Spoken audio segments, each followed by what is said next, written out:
Half a century on from Britain's withdrawal from Kenya, documents detailing the alleged brutality employed by the British colonial authorities against the local population have finally been released. They provide damning evidence of the tactics employed to suppress violent uprisings against British rule in the 1950s, which later set the stage for Kenyan independence. This document details how British officers allegedly beat and murdered their detainees. One Kenyan man was burned alive at a detention camp. It's one of the first of an estimated 17,000 pages that are being released that show ministers in London at the time were aware of the abuses taking place in detention camps across Kenya.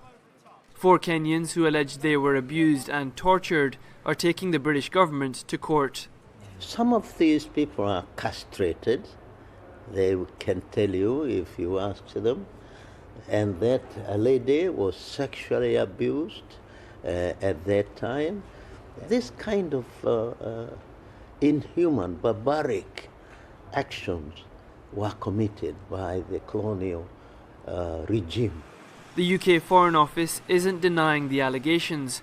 Instead, it's arguing that legal responsibility was transferred to the Kenyan Republic upon independence in 1963. The Kenyan government has already refuted that position. It certainly wasn't part of any sort of independent settlement, the idea that we would assume liability. So it's ridiculous. But I think what it does show is that they're dealing with technicalities. No one is refuting the substance of the case. And if we win this battle on technicality, I think we've won the case.